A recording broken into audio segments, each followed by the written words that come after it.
Bismillahirrahmanirrahim.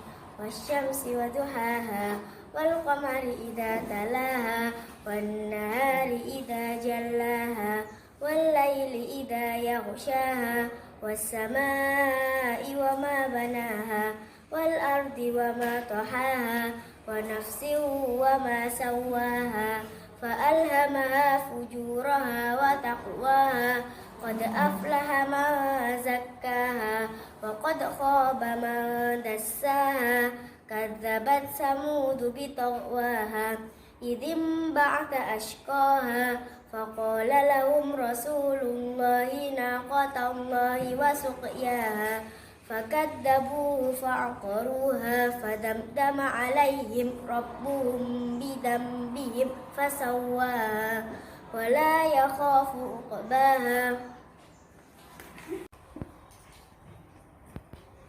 Bismillahirrahmanirrahim. Wadduha wal laili idza saja ma wadda'aka rabbuka wa ma qala walal akhiratu khairul laka minal ula wala sawfa yu'tika rabbuka fatarda alam yajidka yatima fa'awa wa wajadaka dhalan fahada wa wajadaka a'ilan fa'aghna wa ammal yatima fala tanhar wa amma sa'ila fala tanhar wa amma bi ni'mati rabbika fahaddits. Sadaqallahul adzim.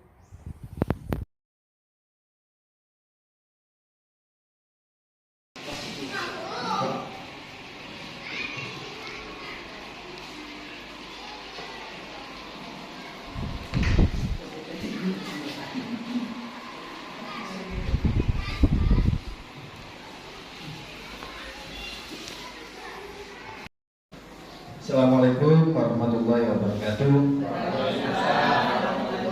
Alhamdulillahirrahmanirrahim. Wassalatu wassalamu ala rasulillah la haula wala quwwata illa billah.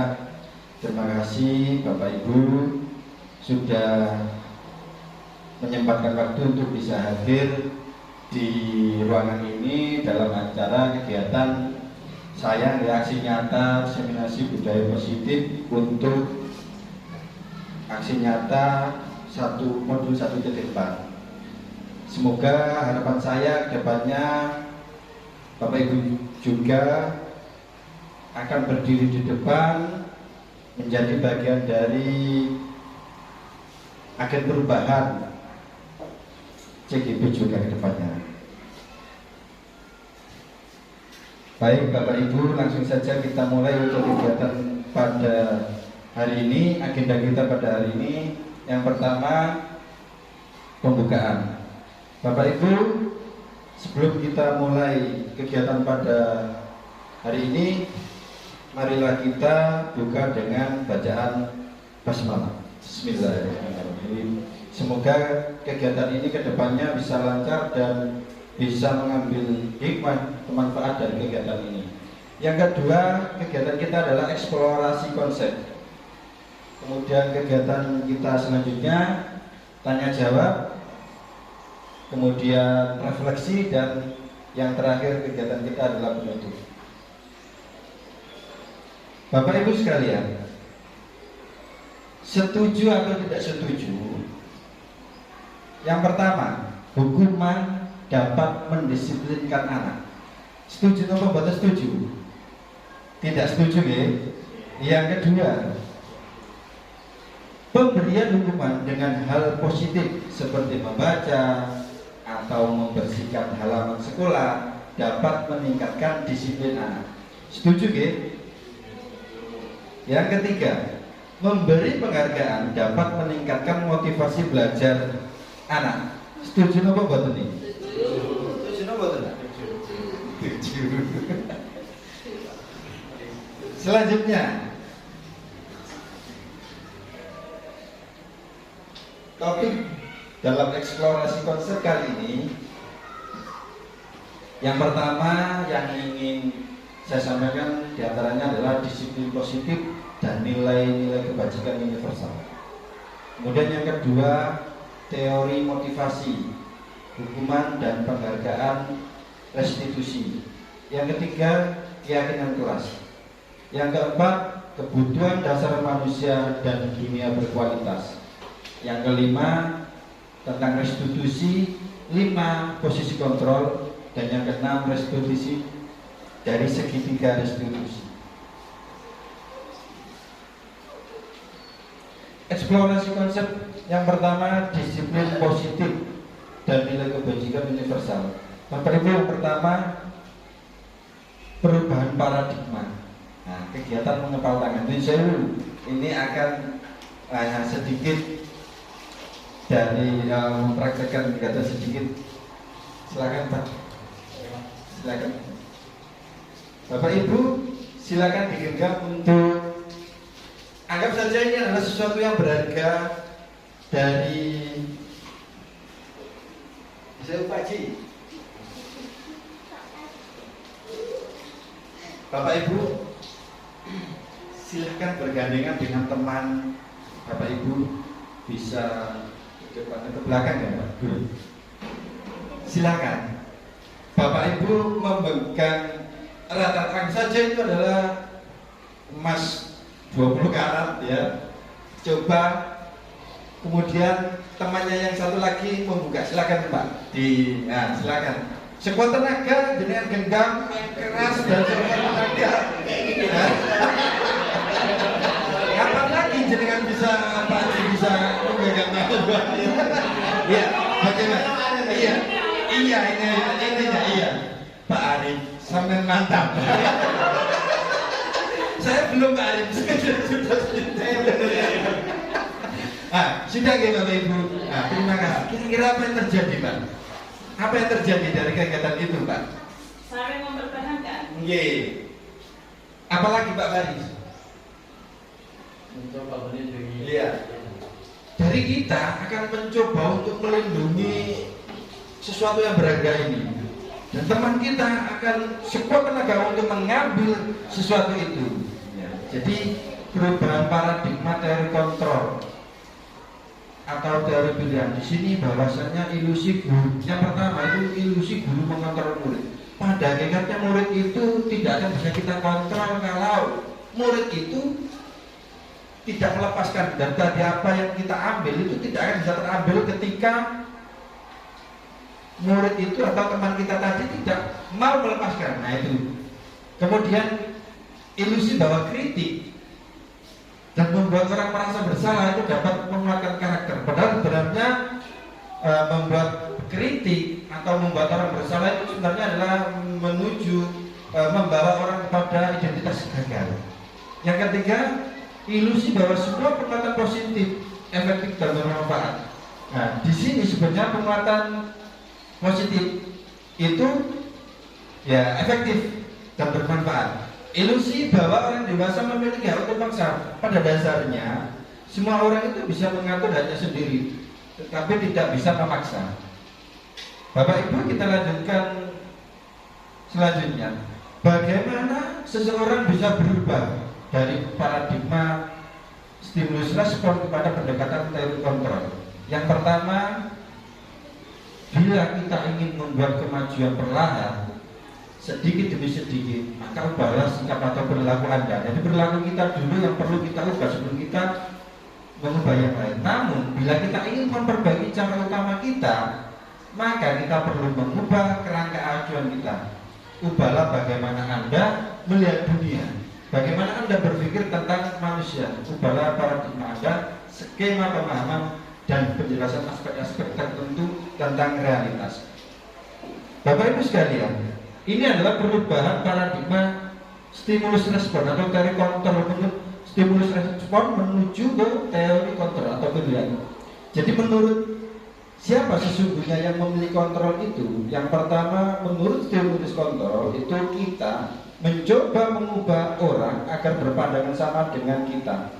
Namun pandangan itu harus kita ubah sesuai dengan teori pilihan, yaitu kita sendiri harus memahami pandangan orang lain terhadap dunia. Jadi kita tidak bisa memaksa seseorang itu. Yang kedua, perilaku buruk terlihat sebagai suatu kesalahan. Perilaku buruk itu dilihat sebagai suatu kesalahan. Namun menurut teori kontrol, semua perilaku itu memiliki tujuan, entah itu perilaku yang buruk atau tidak buruk. Yang ketiga, orang lain bisa mengubah saya. Orang lain bisa mengubah saya. Padahal itu menurut teori kontrol atau terhulian itu hanya Anda yang bisa mengontrol diri Anda sendiri. Kemudian kita lanjutkan. Pemaksaan ada pada saat bujukan gagal. Itu menurut stimulus respon. Teori kontrolnya, kolaborasi dan konsensus menciptakan pilihan-pilihan baru. Yang selanjutnya model berpikir menang kalah. Itu kalau menurut stimulus respon. Yang teori kontrolnya model berpikir menang-menang. Jadi kita sudah jangan memikirkan kalah lagi Bapak Ibu. Bapak Ibu, kita lanjutkan. Di sini adalah kerangka disiplin positif kita. Teori kontrol atau teori disiplin, teori pilihan ini menurut Dr. William Glasser. Sini ini adalah bagian dari materi yang akan kita bahas pada hari ini, terangkum menjadi di sini. Jadi menurut teori kontrol itu ada Anda tidak bisa mengontrol orang lain, hanya Anda yang mengontrol diri sendiri.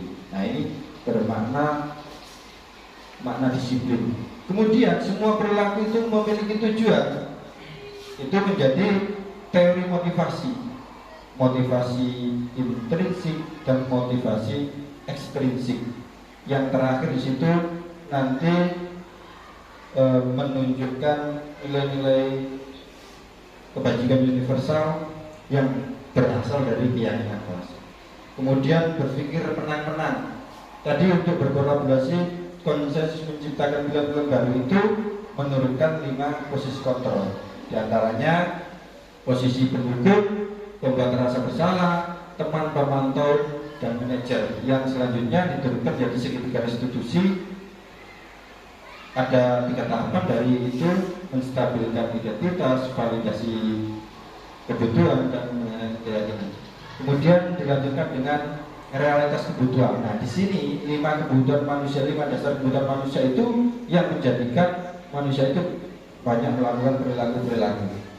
Bapak Ibu, apakah sebenarnya makna disiplin itu?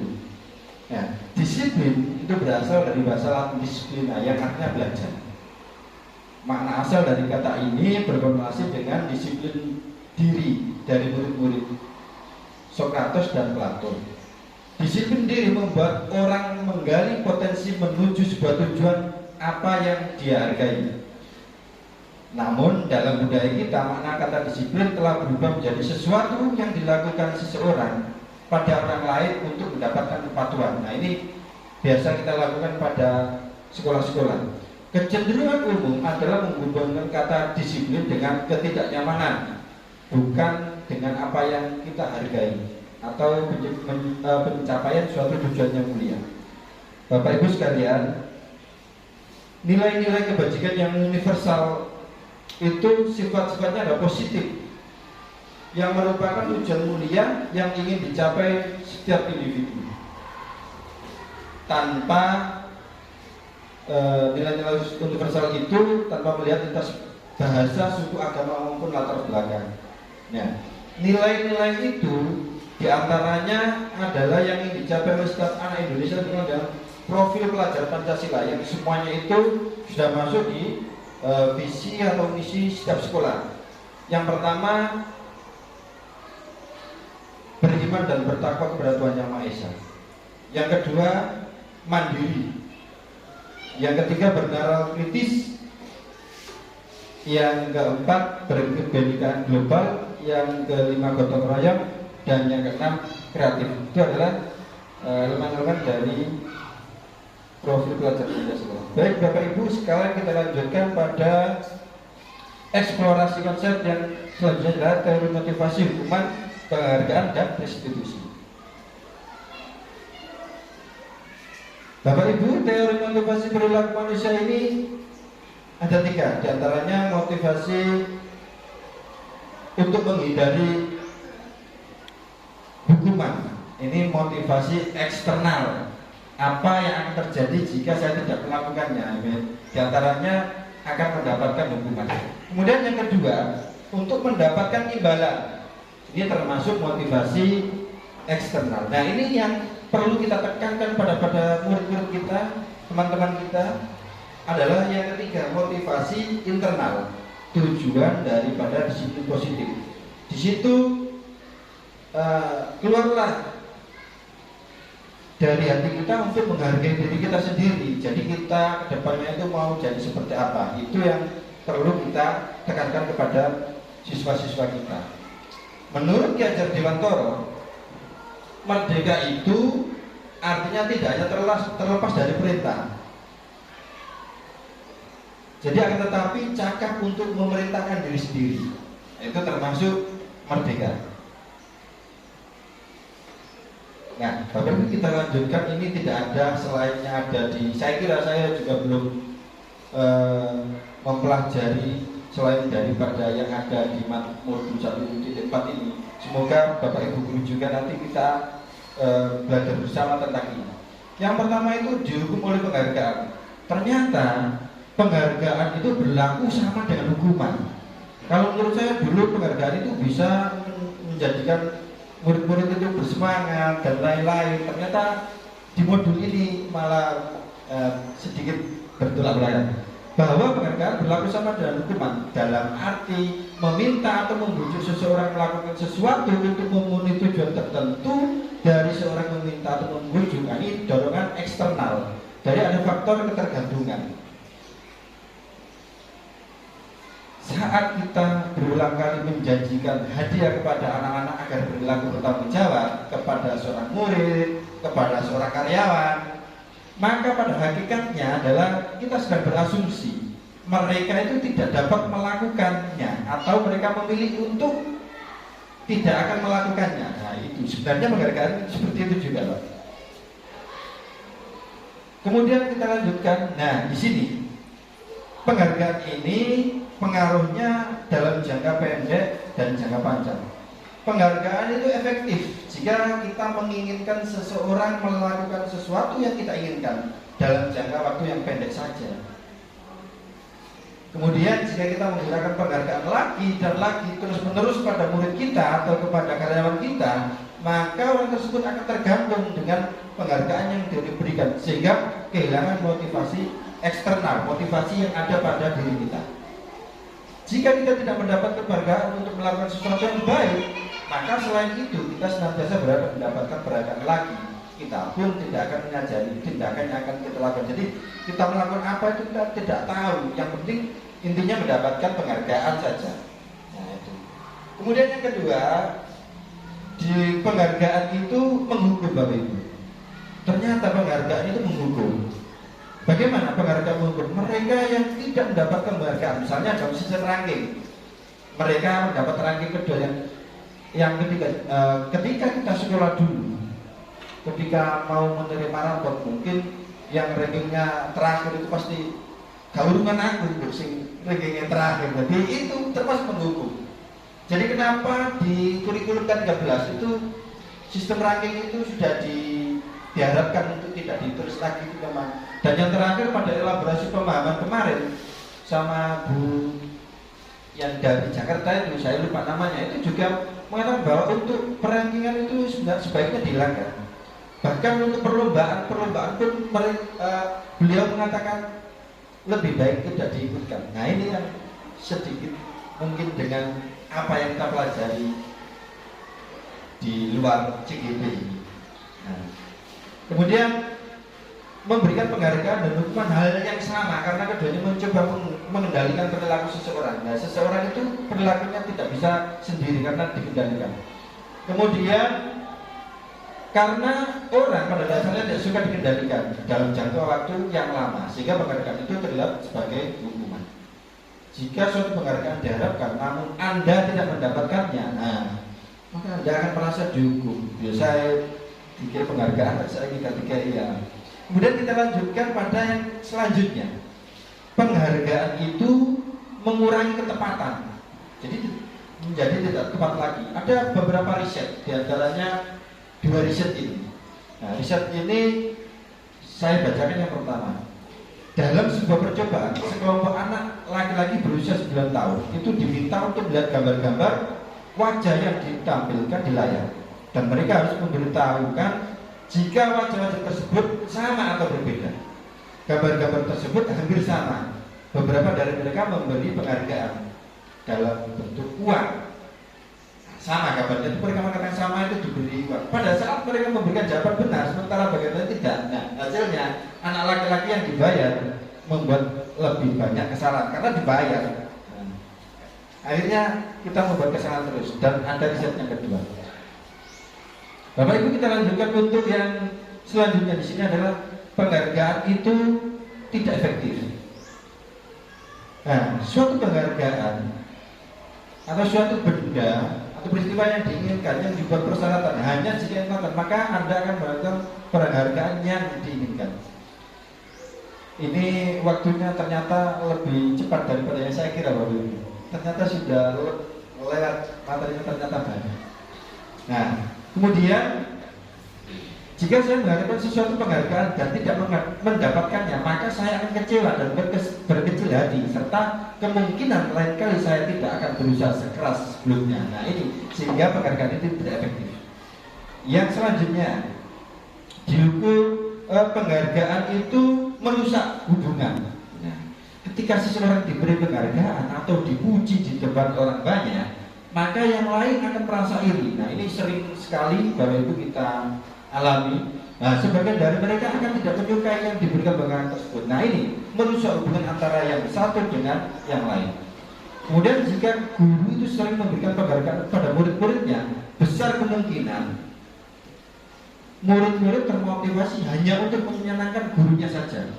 Mereka tidak akan bersikap jujur kepada guru tersebut. Nah, dan lain-lain. Kemudian kita lanjutkan. Yang selanjutnya di sini penghargaan itu bisa menurunkan kualitas. Jadi pengamatan yang dilakukan oleh pada sekelompok mahasiswa atau mahasiswa yang sedang kerja praktek di sebuah surat kabar atau universitas, saat mereka sedang belajar menuliskan sebuah artikel tentang sebuah judul berita utama, seiring waktu mahasiswa atau siswi tersebut semakin mampu bekerja dengan cepat. Kemudian ada beberapa mahasiswa yang dibayar untuk setiap judul berita utamanya. Mereka mampu dihasilkan setelah mereka beberapa lama mahasiswa dibayar ini, hasilnya kinerjanya berhenti berkembang. Kenapa? Mereka yang tidak menerima bayaran terus berupaya mengasah diri lebih banyak. Yang tidak mendapatkan bayaran ya diasah terus untuk. Kemudian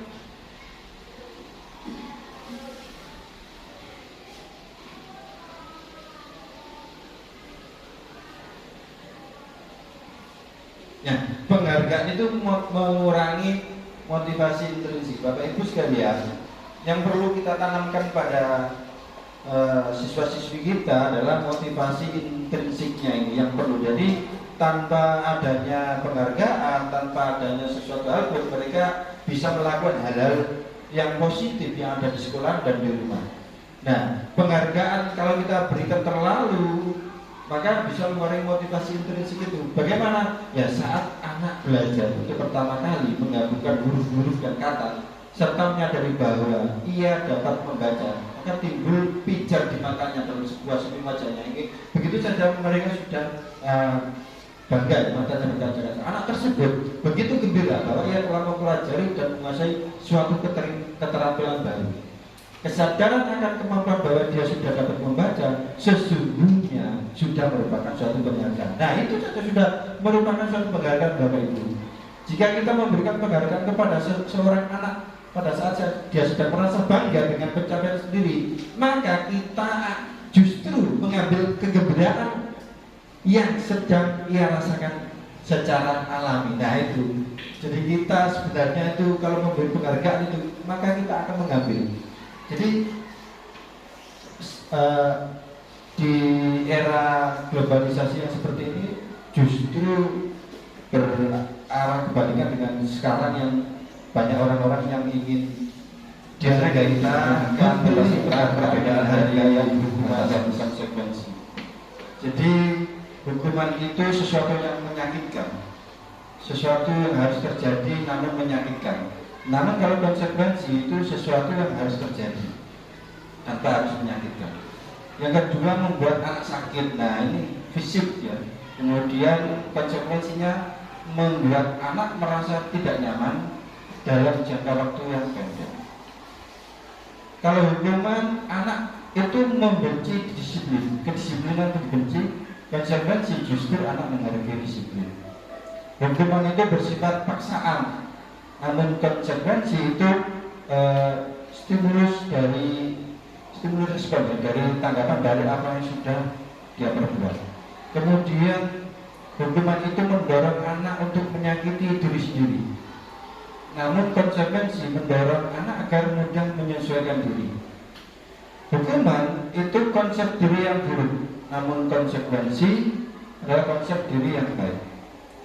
Selanjutnya, hukuman anak belajar untuk menyembunyikan kesalahan. Jadi ketika anak melakukan kesalahan itu akan disembunyikan, takut untuk dihukum. Namun kalau konsekuensi, anak akan belajar untuk mematuhi peraturan. Hukuman itu membuat marah, kemudian merasa bersalah, dipermalukan, merasa tidak dihargai. Namun untuk konsekuensi itu kehilangan hak, dibuat tidak nyaman, diasingkan untuk sementara. Baik, Bapak Ibu, apa itu restitusi? Nah, di sini restitusi adalah proses menciptakan kondisi bagi murid untuk memperbaiki kesalahan mereka sehingga mereka bisa kembali pada kelompoknya dengan karakter yang lebih kuat. Jadi anak itu melakukan kesalahan tetapi mereka bisa kembali lagi pada kelompoknya dengan karakter mereka yang lebih kuat. Bapak Ibu, ciri-ciri restitusi di sini ada 9. Yang pertama, bukan untuk menebus kesalahan namun untuk belajar dari kesalahan. Kemudian yang kedua, restitusi itu memperbaiki hubungan. Yang ketiga, restitusi itu tawaran. Kita tawarkan ya, bukan paksaan. Yang keempat, restitusi menuntut untuk melihat ke dalam diri. Keempat, restitusi mencari kebutuhan dasar yang mendasari tindakan itu. Yang keenam, restitusi diri adalah cara yang paling baik. Yang ketujuh, restitusi fokus pada karakter, bukan suatu tindakan.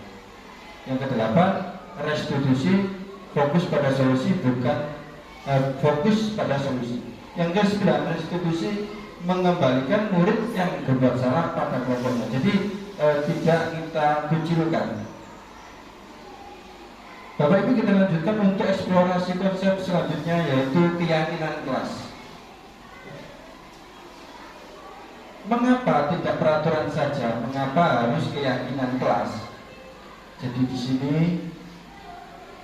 mengapa kita perlu memiliki peraturan harus menggunakan helm jika mengendarai sepeda roda 2? Kemudian mengapa ada peraturan 3M?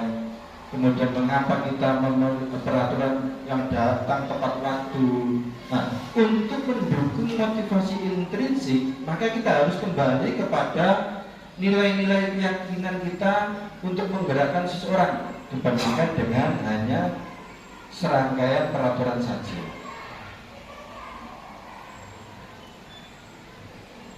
Jadi jawabannya apa? Jawaban kenapa kita memiliki keyakinan daripada peraturan di sini, nilai-nilai keselamatan, yakin bahwa kita akan selamat ketika kita menggunakan helm, maka itu yang sebenarnya yang perlu kita buat, bukan karena kita nanti ditangkap Pak polisi atau dan lain-lain. Jadi faktor keselamatan yang lebih kita utamakan. Nah, Bapak Ibu, peraturan kelas itu lingkupnya kecil ya, hanya segitu. Kemudian kalau keyakinan kelas itu lebih tinggi daripada peraturan kelas. Nah, keyakinan kelas ini akan membentuk lingkungan yang positif, lingkungan sekolah kita positif, sehingga kita akan setiap hari bisa memberdayakan budaya positif pada lingkungan kita. Nah, yang mana yang merupakan keyakinan kelas ini? Nah, ini kesepakatan kelas, itu keyakinan kelas. Nah,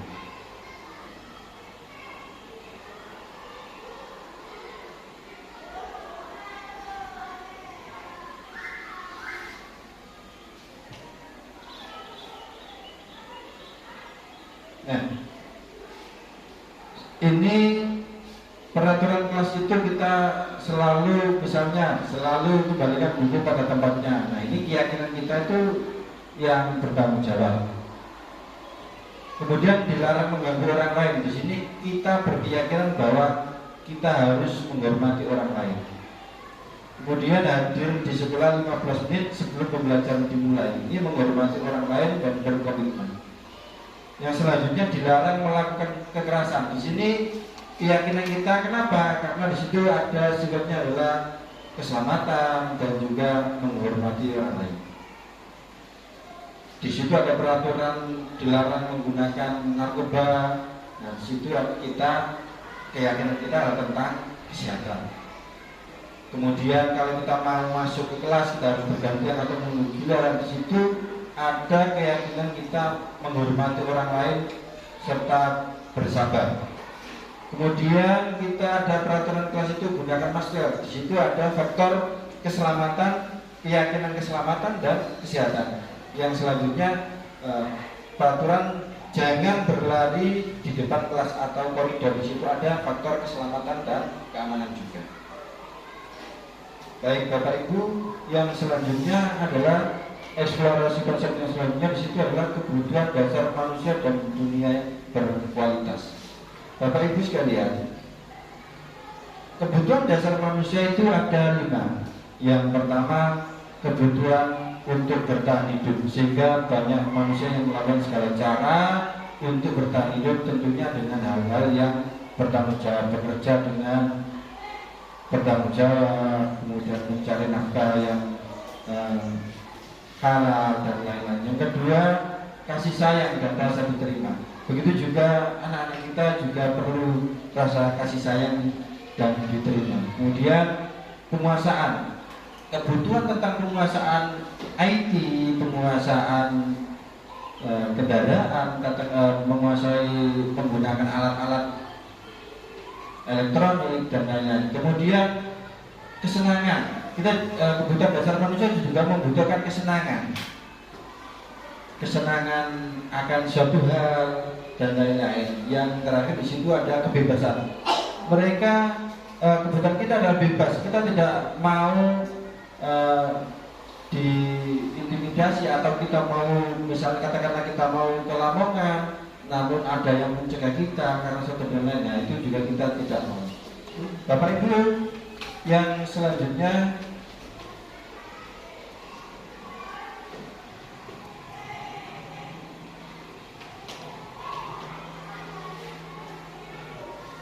wajar. Apa?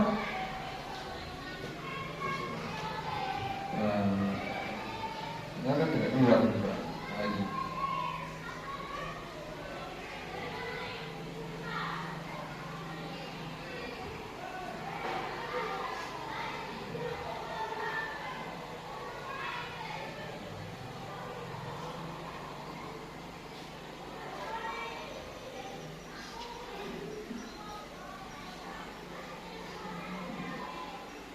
Bapak Ibu, yang selanjutnya adalah tentang 5 posisi kontrol kita sebagai seorang guru. Nah, ketika menghadapi murid kita yang melakukan hal-hal yang negatif atau tidak sesuai dengan peraturan sekolah kita, apa? 5 posisi kontrol ini ada penghukum, kemudian pembuat rasa bersalah, kemudian teman, pemantau, dan manajer. Ada 2 untuk identitas gagal. Ini kontrol dari luar, datanya penghukum dan pembuat bersalah. Kemudian identitas berhasil itu kita, manakala kita menjadi teman atau pemantau. Harapan kita adalah kita semua bisa menjadi posisi kontrol yang terakhir, yaitu manajer. Jadi bagaimana untuk posisi kontrol ini? Kita saksikan saja. Nanti untuk pembahasan selanjutnya bisa kita lanjutkan. Yang pertama, posisi kontrol sebagai penghukum.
Bapak Ibu sekalian, itu adalah posisi penghukum ya.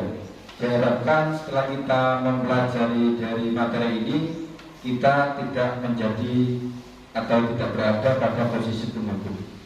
Untuk selanjutnya, di situ adalah posisi pembuat merasa bersalah. Baik, mari kita saksikan bersama untuk posisi pembuat merasa bersalah.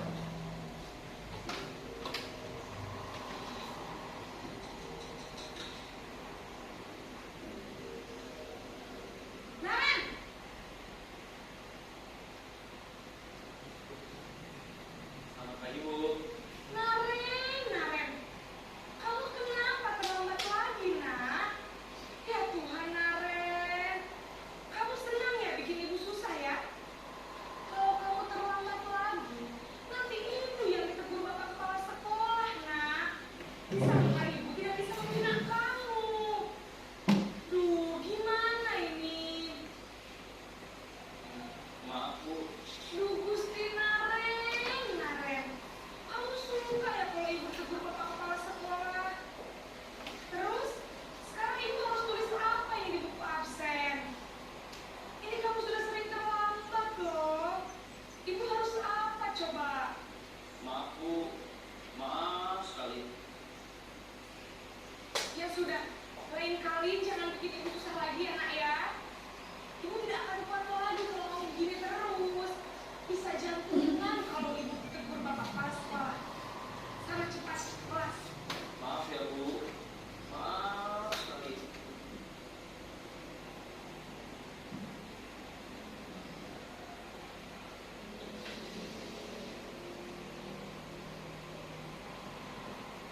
Bapak Ibu, di situ posisi penghukum dan pembuat rasa bersalah ini merupakan identitas gagal.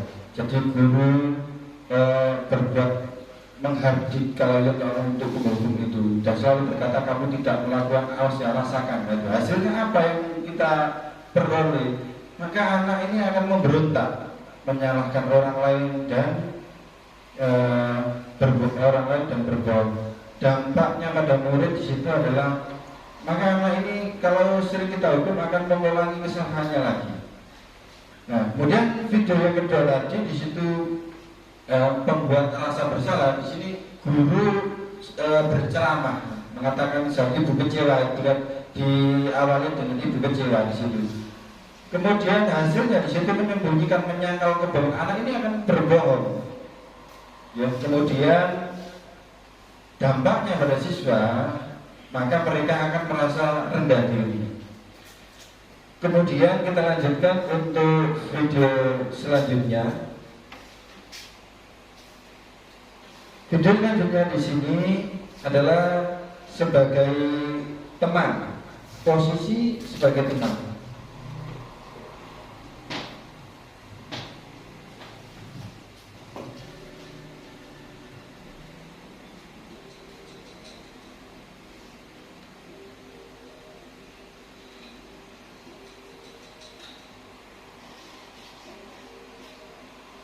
Naren,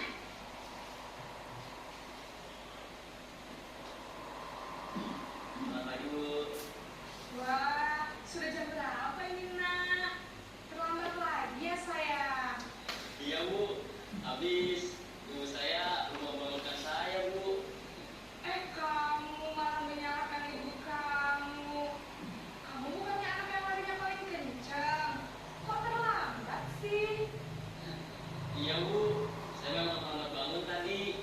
Jadi, biarpun saya lari kencang, tetap gak kesenjar, Bu. Ya sudah sana. Nanti lain kali larinya lebih kencang lagi ya. Biar gak terlambat lagi. Bikin seneng ibu. Demi ibu. Bisa kan? Bisa lah, Bu. Ya sudah sana masuk kelas. Ibu beresin urusan absen kamu. Kamu ini ada saja. Baik, Bapak Ibu, itu adalah posisi kontrol kita yang ketiga. Bagaimana posisi kontrol yang kita yang ketiga? Nah, sebagai teman, Ini guru membuatkan alasan-alasan untuk muridnya. Kemudian akhirnya hasilnya di sini murid itu akan mengalami ketergantungan dengan teman atau gurunya tadi. Dan dampaknya yang kita rasakan di sini adalah lemah, tidak mandiri dan bergantung. Ini selevel dengan pemantau. Untuk pemantau bagaimana pemantau akan kita saksikan posisi 5 posisi kontrol sebagai pemantau.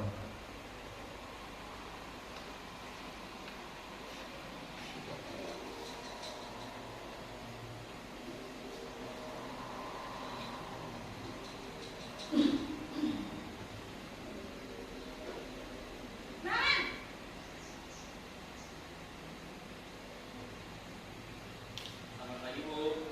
Naren, apa peraturan sekolah kita tentang jam berapa kita harus masuk sekolah, nak? Kita harus di sekolah jam 7, Bu. Iya betul, sekarang sudah jam 7.20. Naren sudah tahu konsekuensinya jika terlambat hadir. Paham, Bu. Saya harus tinggal kelas pas jam istirahat selama 20 menit. Iya benar, konsekuensinya demikian. Jadi nanti jam 9.30 pas istirahat, kamu harus tinggal di kelas, kerjakan tugas tambahan untuk ketertinggalan kamu, ya? Baik, Bu. Bapak Ibu, itu adalah video tentang 5 posisi kontrol sebagai pemantau. Yang terakhir yang diharapkan dari kita, semua dari kita ini memiliki posisi kontrol yang kelima ini sebagai manajer. Bagaimana mempraktekannya kita saksikan bersama.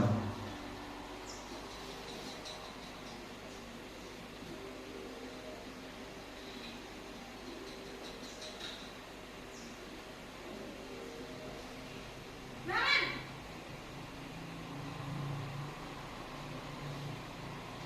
Selamat pagi, Bu. Selamat pagi, Naren. Maaf, Bu. Saya terlambat. Iya, sekolah masuknya jam 7, sekarang sudah jam 7.20. Jadi sekarang bagaimana ini, Naren? Maaf, Bu. Saya lupa setel alarm saya semalam. Baiklah, menurut kamu, keyakinan sekolah yang mana yang perlu kamu tingkatkan? Menghargai diri sendiri dan orang lain mungkin ya, Bu. Setuju. Jadi, apakah Naren meyakini prinsip saling menghormati tersebut? Iya, Bu. Saya meyakininya. Apakah Naren bersedia memperbaiki masalah keterlambatan ini? Bersedia, Bu. Bagaimana kamu akan memperbaiki masalah keterlambatan ini? Saya akan coba untuk tidak lupa menyetel alarm saya, Bu. Baik, kalau Naren lupa menyetel alarm di rumah, ada orang yang kira-kira bisa bantu mengingatkan tidak? Ada, Bu. Kakak saya, Kak Emma. Ada lagi selain Kak Emma? Selain Kak Emma, ada ibu saya. Baik, jadi yang mengingatkan Naren adalah Kak Emma dan ibu kamu, ya? Kira-kira akan mulai setel alarm kapan nih, Naren? Setelah pulang sekolah, akan segera saya lakukan. Baik, jadi Naren akan setel alarm untuk bangun besok pagi dan akan diingatkan oleh kakak dan ibunda Naren, ya? Ada lagi yang mungkin perlu dilakukan, Naren? Agar tidak terlambat bangun lagi. Tidak ada, Bu. Baik, Naren. Terima kasih untuk kerjasama kamu. Sekarang kamu perlu kembali ke kelas untuk belajar. Baik, Bu. Baik, Bapak Ibu, itu adalah posisi kontrol kita yang kelima, yang menjadi tujuan kita pada kegiatan ini. Diharapkan kita semua bisa menjadi manajer, minimal manajer bagi diri sendiri. Jadi identitas berhasil kontrol diri itu, kontrol ini berasal dari diri sendiri, ya, menghargai diri sendiri, manajer. Biasanya guru kita mengajukan pertanyaan-pertanyaan. Dan pertanyaan apa yang biasa kita yakini, apa yang kita yakini, apa yang kamu bisa kerjakan untuk memperbaiki masalah ini. Jadi kita tidak menghakimi, ya. Kemudian hasilnya apa? Hasil dari posisi manajer ini diharapkan menguatkan pribadi siswa Dan dampaknya pada murid di sini adalah murid atau siswa kita bisa mengevaluasi diri, kemudian bagaimana cara memperbaiki diri sendiri. Baik Bapak Ibu, kita lanjutkan untuk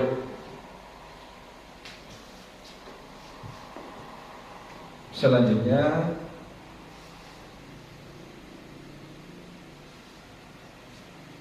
Baik, ini kira-kira untuk mengetes pemahaman kita sebentar. Misalnya pernyataan-pernyataan ini, saya kecewa sekali dengan kamu. Nah ini kira-kira yang mengatakan siapa ini? Posisi counter keberapa Pak? Yang pertama. Bagaimana Bapak Ibu? Yang kedua, ya. Jadi kalau ada mengatakan saya kecewa itu biasanya pembuat merasa bersalah. Kemudian kamu tidak pernah benar melakukannya. Kenapa nih Pak? Kapan mana?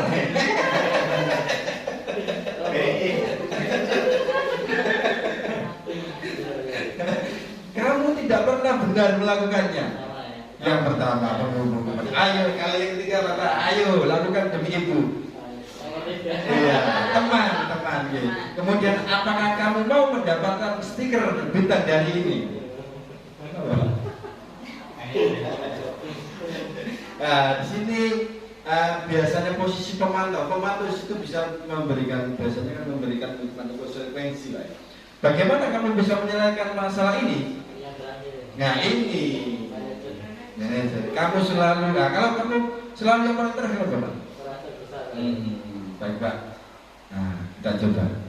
Nah penghukuman, ya itu biasanya hal-hal yang bisa kita tanyakan. Nah, kemudian eksplorasi konsep yang terakhir di sini adalah segitiga restitusi. Bapak Ibu, segitiga restitusi ini memiliki 3 tahapan. Yang pertama adalah menstabilkan identitas, kemudian validasi kebutuhan dan menanyakan keyakinan. Nah, bagaimana langkah-langkah menstabilkan identitas ini? Di sini menstabilkan identitas ini untuk membuat anak yang merasa gagal karena telah berbuat salah menjadi positif. Jadi kalau untuk merasa salah atau merasa gagal itu boleh. Ya.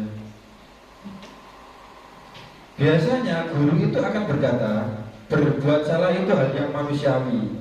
Atau bapak ibu pernah merasakannya. Atau tidak ada manusia yang sempurna, atau juga kita pasti bisa menyelesaikan permasalahan ini, atau bapak ibu tidak tertarik untuk mencari tahu siapa yang benar, siapa yang salah.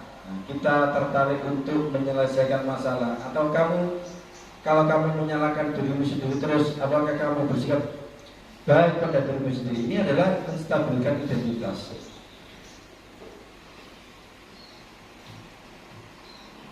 Kemudian validasi kebutuhan. Nah ini apa sebenarnya kebutuhan dari siswa-siswa kita sehingga melakukan kesalahan itu atau melakukan hal seperti itu. Nah ini tujuannya adalah untuk membantu murid mengenali kebutuhan dasar yang ingin dipenuhi ketika melakukan itu. Pada dasarnya setiap tindakan manusia itu adalah untuk memenuhi kebutuhan dasar, entah itu penguasaan, kebebasan, kasih sayang, rasa diterima, kesenangan atau berkah itu. Biasanya Bapak Ibu guru akan berkata, kamu bisa saja melakukan hal yang lebih buruk, tetapi kamu tidak melakukannya. Atau kamu pasti punya alasan untuk melakukannya. Atau apa yang penting bagi kamu. Kamu boleh tetap berusaha menjaga sikap itu, tapi tambahkan sikap lain yang baru. Atau dengan maukah kamu belajar cara lain untuk mendapatkan yang kamu butuhkan tanpa harus menunggu. Atau apakah kamu bisa melakukan yang lebih baik esok hari. Nah ini tahapan kita yang ketiga. Jadi ketika murid kita melakukan kesalahan, saya yakin biasanya Bapak Ibu guru sudah melakukan segitiga restitusi. Namun karena itu mungkin belum tahu itu namanya segitiga restitusi, sehingga ya tidak sampai di yang ini, yang terakhir ini biasanya yang sering kita lupakan, menanyakan keyakinan. Tujuannya adalah anak itu bisa melihat kesalahannya sendiri dan dihubungkan dengan norma-norma atau nilai-nilai yang mendasari manusia berinteraksi dengan manusia yang lain. Biasanya Bapak Ibu guru akan berkata, apa nilai yang kita percaya di kelas, hal-hal baik apa, kemudian nilai-nilai baik universal baik apa yang kita sepakati, kemudian kelas ideal apa yang bagi kamu. Nah, yang ini kamu ingin jadi anak seperti apa? Nah, yang paling penting biasanya adalah kamu ingin menjadi orang yang seperti apa. Nah, mungkin kalau anak yang sudah melakukan kesalahan akan bilang saya ingin melakukan kesalahan lagi, enggak. Nah, itu perlu ditanyakan untuk menanyakan keyakinan daripada anak-anak kita atau siswa-siswa kita. Nah, ketika melakukan segitiga restitusi, memang kita perlu melakukan intervensi selama kira-kira 30 detik itu. Nah, intervensi ini bisa membantu murid kembali ke tujuan semula dengan cukup singkat dan dengan cukup non konfrontatif. Jadi tidak terlalu ngotot ya. Pertanyaan-pertanyaannya diajukan biasanya ini Bapak Ibu, apakah kamu ingin berbuat lebih baik? Jadi hal-hal yang baik-baik saja yang perlu disampaikan. Misalnya apakah yang kamu lakukan saat ini sesuai? Kapan kamu siap untuk memulai? Bagaimana kamu ingin diperlakukan pada kegiatan ini?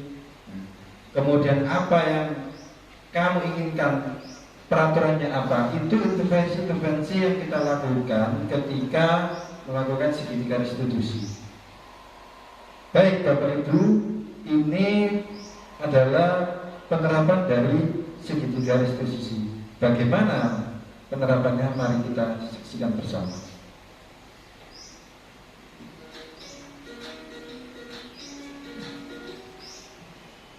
Salam dan bahagia Ibu dan Bapak Guru yang baik. Pada video kali ini kita akan membahas tentang salah satu program disiplin positif yang diterapkan di lingkungan sekolah yang dikenal dengan nama restitusi.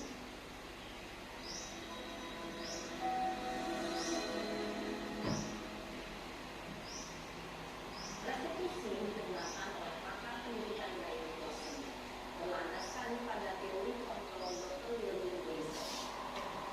Segitiga restitusi adalah suatu proses dialog yang dijalankan oleh guru atau orang tua agar dapat menghasilkan murid yang mandiri dan bertanggung jawab. Pada saat guru di posisi manajer, aspek yang dikembangkan pada murid adalah motivasi intrinsik, sehingga penanaman nilai-nilai kebajikan dapat tumbuh dan berkembang menjadi suatu kebiasaan positif yang akhirnya membentuk karakter hidup. Proses dialog ini terdiri dari 3 langkah yang digambarkan pada ketiga sisi pada segitiga restitusi. Sisi pertama adalah menstabilkan identitas. Sisi yang kedua adalah validasi tindakan yang salah. Dan sisi yang ketiga adalah menanyakan keyakinan. Ibu dan Bapak Guru, berikut ini akan ditunjukkan bagaimana seorang guru berada dalam posisi manajer menggunakan penerapan segitiga restitusi.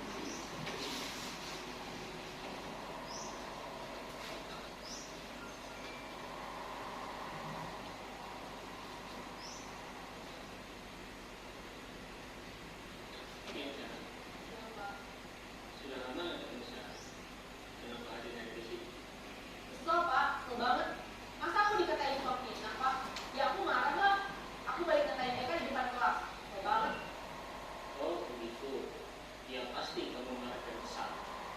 Bapak juga akan marah apabila ada yang menuduh Bapak seperti itu.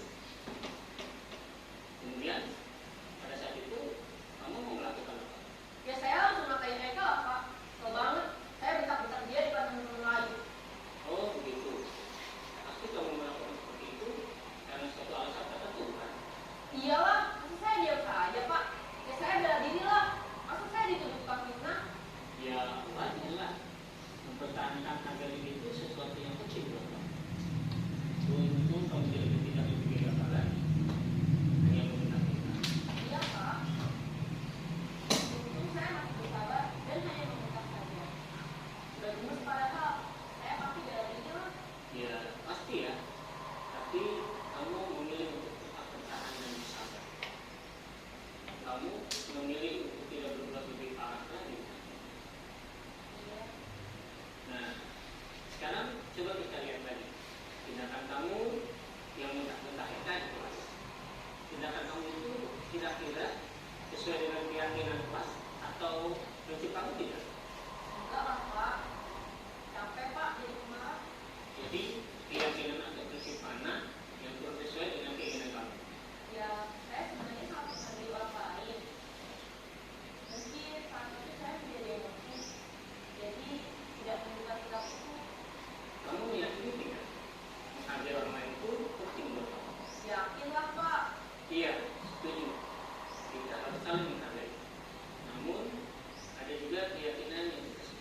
bahwa membuat kesalahan adalah bagian dari proses pembelajaran.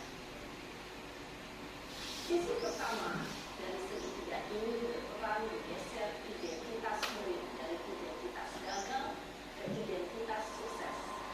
Murid yang sedang bertingkah laku yang tidak pantas atau menarik diri saat itu sedang mengalami identitas gagal. Bila kita memilikinya, maka posisinya tidak akan berubah. Kita bisa mengajukan pernyataan ini. 1. Membuat kesalahan sesuatu yang wajar. 2. Manusia tidak ada yang sempurna. 3. Kita bisa memperbaiki masalah ini. 4. Saya tidak menanyakan kesalahannya. Saya lebih fokus bagaimana memperbaiki masalah ini. 5. Apakah saat ini kamu telah menjadi orang yang baik untuk dirimu sendiri? Pada sisi kedua, validasi tindakan yang salah berlandaskan pada prinsip bahwa setiap perilaku berupaya memenuhi suatu kebutuhan tertentu. Guru yang telah memahami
Baik, Bapak Ibu, itu adalah video penerapan segitiga restitusi. Jadi di akhir pertemuan ini diharapkan dari Bapak Ibu sekalian bisa menjalankan posisi kontrol yang kelima dengan menjalankan segitiga restitusi. Namun dengan catatan tidak semua permasalahan itu perlu diterapkan segitiga restitusi. Masalah-masalah yang ringan bisa dengan menanyakan keyakinan saja. Baik Bapak Ibu, kita sudah masuk di tahap yang tanya jawab. Silakan, mungkin ada pertanyaan yang ingin disampaikan, kami persilakan. Setelah itu kita akhiri kegiatan ini. Terima kasih, Bu Lika, silakan. Ini Pak. Bapak tadi kan sudah menjelaskan tentang penghargaan ya Pak. Oke. Apakah memberikan penghargaan itu boleh atau tidak? Terima kasih Pak. Baik, terima kasih Ibu. Jadi pada intinya seperti yang sudah kita pelajari itu ternyata penghargaan tidak sesuai dengan apa yang kita pikirkan. Tapi apakah kita boleh memberi penghargaan? Boleh, Bu. Tapi tidak berlebihan. Yang berlebihan itu kepada istri atau suami kita. Itu berlebihan.